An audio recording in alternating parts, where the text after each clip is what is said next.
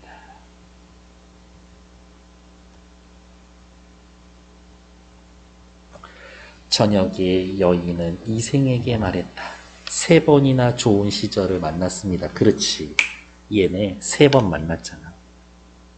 세상 일은 어긋나기만 하네요. 어머, 왠지 이별해야 합니다. 이제 즐거움을 다 누리기 전에 슬픈 이별이 갑자기 닥쳐오다니. 슬픈 이별, 3번째 이별. 우리는 이미 알고 있죠? 이 3번째 이별이 극복되지 않는다라는 것. 마침내 울음을 터뜨렸고 이생이 놀라 물었다. 어제까지만 해도 우리 둘이 분위기 너무 좋았는데 왜 그러시오? 저승길의 운수는 피할 수가 없습니다. 체크. 이생과의 이별에 순응하는 최씨. 당시 사람들의 가치관. 천재께서 그대와의 연분이 아직 끊어지지 않았고 우리 둘 다 아무런 죄가 없음을 살펴서 환채를 빌려 주어. 띄워놓고 읽을게요. 그대와 함께 씨름으로 애간장을 끊도록 한 겁니다. 하지만 오랫동안 인간 세상에 머물러 있으면서 이승 사람을 현혹시킬 수는 없습니다. 무슨 얘기하고 싶어서 기다렸냐? 천재께서.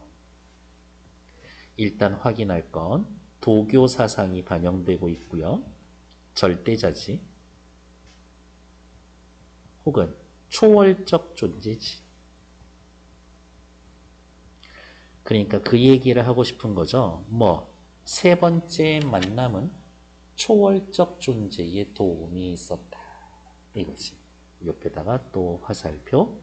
3번째 만남이 가능하게 해줬습니다. 다음 페이지 넘어갈게요. 밑에 서사구조 만남과 이별의 반복구조라고 되어 있는데 굳이 읽을 거 없습니다. 이런 것들. 그냥 만남과 이별이 반복합니다. 라는 것만 확인하시면 되겠고 밑에 나와 있는 거 좋았어. 배경사상 유불선. 사상이 전부 다 있다라고 했죠? 유교. 국학에 다니는 유생이다.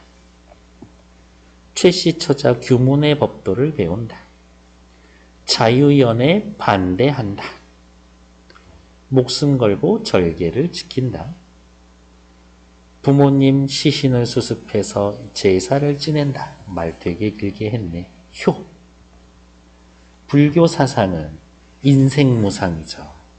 인생무상, 그런데 원래 뜻은 뭐예요? 한자를 풀어서 쓰면 인생은 상, 항상이 무, 아니다. 인생이 is not always 이런 뜻이에요. not forever 이런 겁니다. 도교, 죽음을 초월하고 환신하여 이생과 결합을 하고 옆에다 하나 더 쓸게요. 천재, 하늘의 황제, 옥황상제 이야기하는 거고 옥황상제는 누구야? 도교, 신선세계의 짱이야. 데스크. 다음 페이지. 최여인은 몸종을 시켜 술을 올리게 했다. 이거 뭐예요? 이별주죠. 옥루춘. 슬픈 노래예요. 이생에게 술을 권했다. 여기 밑에 이제 A는 뭐예요? 산문소 운문이지. 쓰지 않을게요. 위에 체크합시다. 옥루춘이 삽입되어 사건 전개에 어떤 역할을 합니까? 인물이 처한 상황을 압축적으로 보여주고 이후 전개될 이야기를 암시해주고 이 노래를 하고 있는 최씨 여인의 정서를 부각하고 소설 구성 측면에서의 이야기하면 단조로움을 회피할 수 있습니다. 단조로움을 없애줄 수 있습니다. 전쟁의 창과 방패, 홍건적의 난이죠. 시야에 어지러웠던 곳.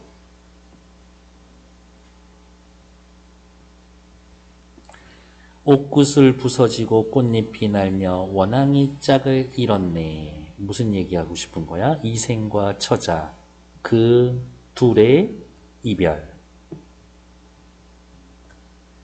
낭자하게 흩어진 해골은 그 누가 묻어주랴. 아직도 어떻게 그 최여인의 유골이 아직도 수습되지 않은 거지. 피에 젖어 떠도는 최여인의 영혼은 하소연할 사람이 없어라. 고당의 무산선녀. 중국 초나라 회왕과 고당이라는 지역에서 함께 즐겼다라는 선녀, 지상에 한번 내려온 이후로 깨졌던 구리거울, 부부 사이에 이별했었는데 다시 갈라지니 마음만 쓰려라. 조금 복잡할 수도 있지만 깨졌던 구리거울이 다시 갈라집니다 라고 이야기를 하면 깨졌던 구리거울은 홍건적의 난에 의한 두 번째 이별 이야기하는 거고 다시 갈라질 거야. 이거는 세 번째 이별 이야기하는 거겠지. 마음만 쓰려라. 이제 작별하면 세 번째 이별하면 둘 다 아득하여 천상과 인간 사이에 소식이 막히리라. 천상, 저승과 인간 세상, 이승 사이에 소식이 막히리라. 영원히 이별할 것이다. 우리 이제 영원히 이별해야 돼요. 한 가락씩 노래를 부를 때마다 눈물을 삼키느라 호흡조를 제대로 이루지 못했다. 이생 또한 슬픔을 걷잡지 못했다. 내가 차라리 그대와 함께 황천으로 갈지언정 어찌 무료하게 홀로 여생을 보존하겠소. 나 같이 죽자. 지난번 난리가 있은 뒤 친척과 노복들이 서로 흩어지고 돌아가신 부모님의 해골이 들판에 낭자하게 흩어져 있을 때 낭자가 아니었다라면 누가 매장할 수 있었겠소? 아까 요 얘기할 거라고 그랬죠? 최여인 덕이라고. 최여인 덕에 효를 시행할 수 있었다. 최여인 덕에 사람 구실할 수 있었다. 옛사람의 말씀에 어버이 살아계실 때 예로 섬기고 돌아가신 뒤에 예로 장사 지내야 한다 라고 했는데 이런 일을 실천에 옮길 수 있었던 것도 낭자의 천성이 효순하고 순하고 착하고 인정이 두텁기 때문이었소. 그러기에 너무 감격했지. 한편으로는 스스로 부끄러움을 어찌 이길 수 있었겠소. 말하지는 않았지만 혼자서 살아난 것을 부끄러워했었네. 근데 다른 책에서는 여기에서의 부끄러움을 여인의 도움을 받아야만 죄를 지내줄 수 있었던 거를 부끄러워하는 거다. 그렇게 설명한 책들도 있어요. 낭자는 인간 세상에 남아 100년 뒤에 나와 흙이 됨이 어떻겠소? 여인이 대답을 했다. 부인 낭군의 수명은 아직 여러 기가 남아있지만 당신 하늘에서 수명을 정해주는데 몇십 년 더 살아야 돼. 저는 이미 귀신의 명부에 이름이 실려 있으니 귀신의 명부에 이름이 실려져 있으니 죽은 자다. 오래 머물 수가 없습니다. 인간 세상을 그리워하고 미련을 가져 저승세계의 법령을 위반한다면 저승세계의 법령은 뭘까? 죽은 자는 저승에서 산 자는 이승에서 비단 저에게만 죄가가 미칠 것이 아니라 나만 벌받는 게 아니라 당신도 벌받을 겁니다. 나만 벌받으면 괜찮은데 당신까지 벌받을 거라서 나 떠날 거예요.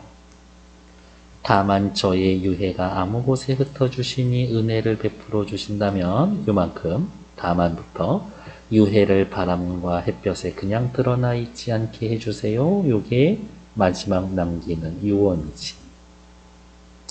눈물을 흘리고 안녕, 몸 조심해요. 말이 끝나자마자 여인은 점점 사라졌고 종적도 없게 되었다. 전기적인 요소. 이생은 그녀의 유모를 거두어 부모 곁에 부장을 했고 장례를 지낸 뒤 이생은 여인을 추모하고 생각하다가 수개월 만에 세상을 떠났다. 이 부분이 또 중요한 부분이 있어요. 왜? 최여인은 절개 지조를 지키니라고 목숨을 버렸지. 이생도 수명이 몇십 년 남아있다라고 했는데 시름시름 앓다가 죽었죠.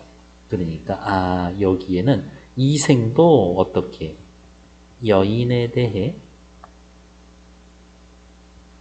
일종의 절개를 지킨 거지.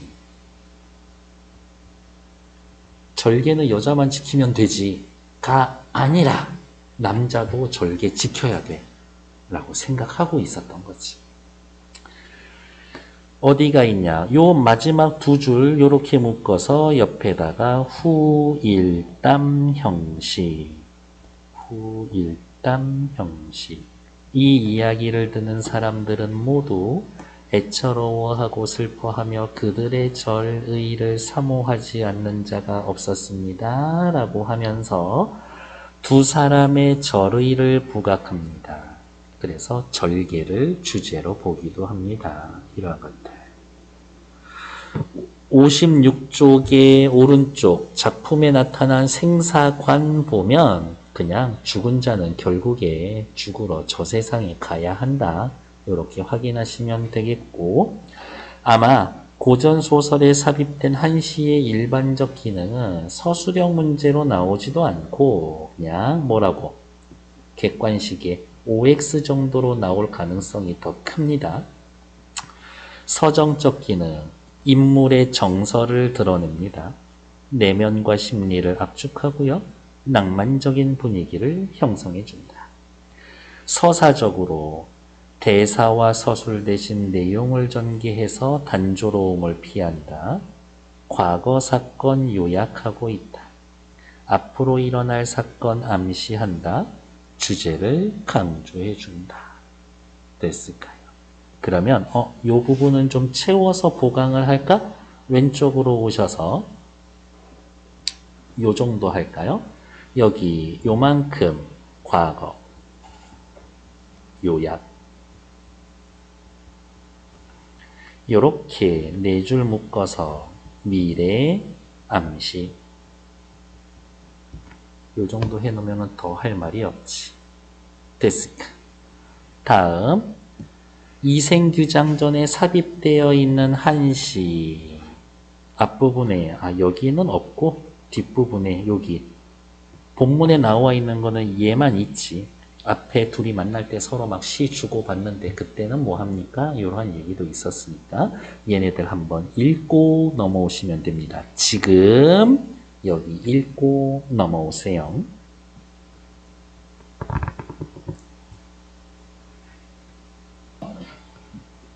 만남과 이별 3번 만나고 3번 이별합니다. 다 아시죠? 패스.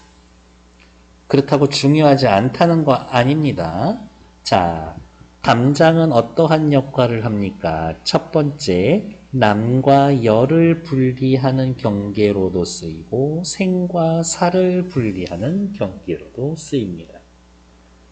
남자는 결국 건너가서 여자를 만나고 여자는 부모를 설득해서 남자 계속 만나고 생과 사를 분리하는 경계, 여기에는 별표해 놓읍시다. 남자는 세상과의 인연을 끊고 살아 돌아온 여자와 함께 지내고 죽은 여자를 추모하며 지내다가 병을 얻어 수개월 만에 세상을 떠나고 남자도 역시 절개를 지킨다. 절의 있음. 여인은 생과 사를 초월하려 했으나 섭리를 받아들이고 남자를 설득하고 안녕 헤어졌다. 밑에 이 소설은 크게 두 부분으로 나눌 수가 있죠. 죽은 여인이 돌아오기 전까지는 현실적인 이야기고 그 이후로는 환상적인 이야기지. 이 소설은 체크, 현실주의적 요소도 있고 환상적 요소도 있는데 무엇 때문에 현실적인 요소가 됩니까? 고려시대 실제 장소, 고려공민왕이라는 구체적인 시간, 홍건적의 침입이라고 하는 구체적인 역사적 사건을 통해서 현실주의적 요소를 갖추고 있다. 밑에 한국문학의 특질 중에 한이 언급되기도 합니다. 한이 많아서 라고 이야기를 하죠. 이 작품에선 한이 어떻게 생깁니까? 생기는 원인은 예기치 못한 죽음과 이별. 어떻게 한을 해소합니까? 1차적으로는 죽음을 초월해서 만나고 2차적으로는 운명적 차원에서 받아들여야지. 뭐 어떻게 할 거야. 이렇게. 됐나요? 옆에 나와 있는 임금님기는 당나귀기 하셔야 되나? 이거 하고 있으면 여러분들 너무 수치스러울 수 있지. 어쨌든 얘네들은 읽고 확인하시면 될 거고, 대신에 밑에 2번 보기는 읽을 거예요. 소설이 설화에 비해서 더 발달된 서사갈래. 서사갈래라는 말은 뭐예요? 서사갈래. 쉽게 이야기하면 스토리 있음이야. 스토리가 있음. 스토리가 있다라는 이야기는 인물, 사건, 배경이 있다라는 거야. 인물, 사건, 배경이 있음 이런 뜻이에요. 슬슬 체크해 보자면 설화는 핵심 사건을 중심적으로 다루고 세부적인 장면의 묘사는 요약적으로 합니다. 하지만 소설은 전체 줄거리의 세부적인 장면을 구체적으로 묘사합니다. 소설은 더 길고 자세하고 섬세하게 서술합니다. 설화는 인물의 심리 묘사를 생략하거나 간략하게 서술하지만 소설은 인물의 내면과 심리 변화를 자세히 묘사한다. 설화는 사건 전개의 인과나 개연성을 무시하지만 소설은 개연성과 인과성을 중시 여깁니다. 사건 전개에서의 인과성, 있음직한 이야기로 받아들입니다. 있음직한은 설화에 가까울까, 소설에 가까울까? 소설에 가깝지. 있음직한. 소설의 독자는 작가가 전달하고자 하는 현실인식이나 주제의식에 생각하게 만듭니다. 됐을까요? 수고했어. 일단 정지.